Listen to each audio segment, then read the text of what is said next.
Online dating is a little like shopping. Oh, he's cute. So many choices. But what if a formula, a secret code, could weed out the losers? Hi, I'm Lori. I'm 37 years old. I've been dating online, and they haven't been the kind of guys I guess I want to hear from. Like many women, Lori Barsby has grown frustrated after spending years searching for Mr. Right online. But what she doesn't realize is that sometimes to land a man, you have to think like one. And that's where this woman comes in.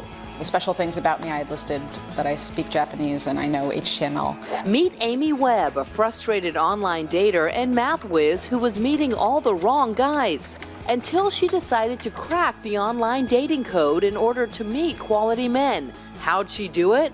By logging in as a guy to access the competition. I was mortified when I saw these women. They were all attractive. They all sounded happy. And then I looked back at my profile and I was horrified. I wouldn't go out with me. So I spent a month collecting data, trying to analyze things like, well, how much skin should you show in a profile photo? She took her findings and created a super profile page, specifically marketed to the kind of guys she wanted to meet. A few months later, she met the guy who would become her husband. When you finally decided to become honest with yourself and update your profile, men came flooding in. It was the most popular I've ever been in my entire life. Amy turned her digital dating science project into a book titled Data, a Love Story. Now she's helping other women make over their online life. Women like Lori. Amy noticed some big no-nos with her online profile. Amy says don't underestimate the power of a profile picture. That means no pictures with friends, especially if they could be competition. And no drinking pictures. So I think you're sort of doing some self-sabotage. Don't intimidate potential dates.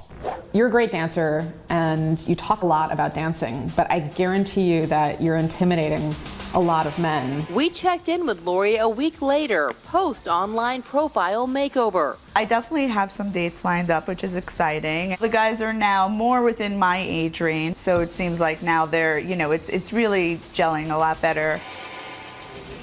Well, Amy Webb, the author of Data, a Love Story, How I Gamed Online Dating to Meet My Match, is joining us right now with some phenomenal tips and your great success story. Congratulations. Thank you so much. I think the book is so smart and really logical. Just to sum it up, you were out of a long-term relationship, bad luck with online dating, so you decided to reverse engineer it.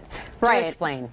Right. Well, I'd been in this terrible relationship, and the problem wasn't that I didn't have people to go out with. It was that they were the wrong people.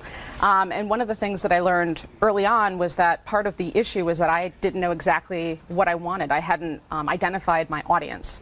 And if you think of the online dating space as a place where you're selling products, right? And you are the product, you have to market your product appropriately. Right. So how did you do that? Well, the good news is I didn't have to have a nose makeover. One of the things that I did was I, looked at what some of the other people were doing that were successful. So But you did this by becoming 10 different men and then sort of studying your competition. You interacted with 96 or so women to see what was working and what wasn't, when you were in the man's head, correct? Right, but those archetypes that I created really went back to this list that I made. So I'd come up with these 72 different data points, things that I was looking for in a man.